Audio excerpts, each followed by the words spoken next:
बिस्मिल्लाहिर्रहमानिर्रहीम। Dear students, direct and indirect narration में हमारा नेक्स्ट टॉपिक इम्पेरेटिव 1 है। इसमें इम्पेरेटिव सेंटेंसेस के बारे में हम बात करेंगे और उसके जो आप समझ लें कि इम्पेरेटिव के एक जो इनिशियल टाइप के सेंटेंसेस हैं उनके बारे में हम ये सीखेंगे कि किस तरह से अगर वो डायरेक्ट स्पीच में आते हैं तो उनको इनडायरेक्ट स्पीच में चेंज करना है। तो नरेशन ऑफ इम्पेरेटिव सेंटेंसेस, और ज़रा ये सेंटेंस देखिए जी, he says open the door. Open the door inverted commas के अंदर है।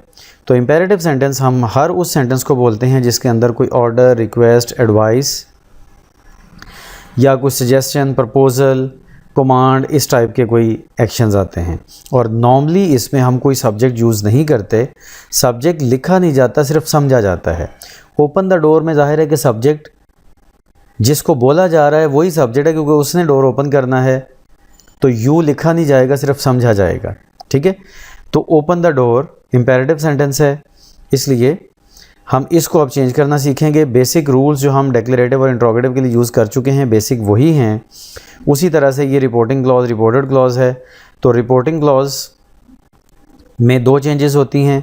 पहली चेंज तो ये है कि से की जगह पे order, request, advice, forward, suggest etcetera जो भी सूरत हाल के मुताबिक, जो भी उस सेंटेंस के मीनिंग के मुताबिक सूटेबल हो वो हम लगा देते हैं। आगे एग्जांपल्स में आपको आइडिया हो जाएगा। इसी तरह से इन्वर्टेड कॉमास की जगह पे आप टू या नॉट टू लगाते हैं, और डिपेंड करता है, अगर डू नॉट वगैरह हो तो डू रिमूव होकर नॉट टू आ जाता है। ये भी हम देखते हैं आगे चल के एग्जाम्पल में। और अगर सिंपल सेंटेंस हो, नॉट ना हो, तो फिर टू आता है। यानी कि इन्वर्टेड कॉमास में अब यहाँ पे टू आता है जो ज्वाइन करता है दोनों क्लॉजेस को।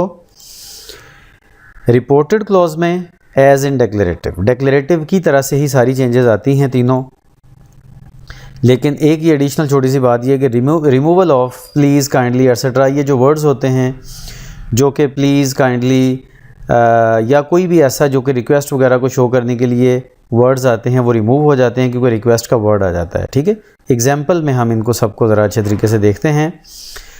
तो इन सेंटेंसेस को हमने कन्वर्ट करना है इनडायरेक्ट में, राइट। तो ये अब सारे तो नहीं, लेकिन इनमें से कुछ सेंटेंसेस में आपको एग्जाम्पल के तौर पर सॉल्व करवाता हूँ। फर्स्ट है जी, meet me at the cinema he said.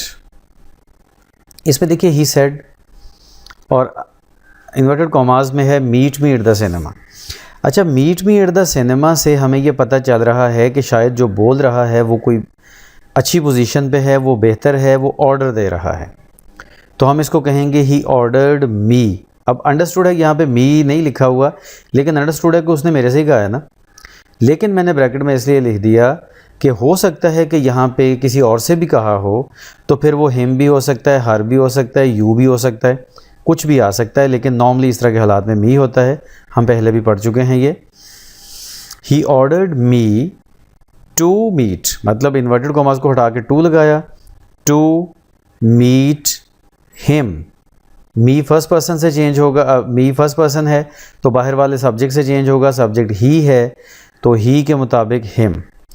To meet him at the cinema, that's it.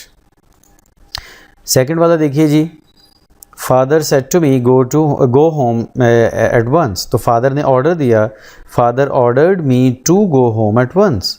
बाकी सारा वैसे ही है। He said to me please open the door. अब प्लीज़ की वजह से ये रिक्वेस्ट आ गया। हम सेड की जगह पे रिक्वेस्टेड लिखेंगे, प्लीज़ का वर्ड रिमूव हो जाएगा क्योंकि रिक्वेस्ट के अंदर ही प्लीज़ का मीनिंग आ गया। तो आएगा जी, he requested me to open the door. इसी तरह फोर वाला देखिए, he said to me please wait here till I return. तो he requested me to wait there, here का देयर हो गया, to wait there till he returned. तो till के बाद आई रिटर्न जो है वो ही रिटर्न बन जाएगा, सिंपल प्रेजेंट है तो वो सिंपल पास्ट बन जाएगा। इसी तरह से 5 वाला सेंटेंस है, इसकी दो ऑप्शंस हो सकती हैं। इसमें लिखा हुआ है, my father said to me do not waste your money. अब इसमें एक बात यह है कि ये एडवाइस भी है, नसीहत भी है, तो उसके मुताबिक बन जाएगा, my father advised me not to waste my money. ठीक है, वही प्रोनाउन वाली चेंजेस और वो सब जो बताया हुआ है मैंने। अच्छा, लेकिन एक दूसरी बात भी है कि नॉट आने से हमें ये पता चला कि मना भी तो किया जा रहा है ना। तो अगर मना करने के तौर पर हमने इसको करना है तो my father forbade me to waste my money, ये भी आ सकता है। यानी कि सेड टू की जगह पे अगर फॉरबेड आएगा तो फिर ये नॉट इधर से ख़त्म हो जाएगा, क्योंकि फॉरबेड के अंदर ही नॉट का मीनिंग आ गया है। ठीक है, my father forbade me to waste my money. So इस तरह से हमने इम्पेरेटिव का जो फर्स्ट वाला पार्ट है वो हमने डिस्कस किया। तो इसके साथ ही आज के लेक्चर के लिए अल्लाह हाफिज़, मिलते हैं नेक्स्ट लेक्चर में।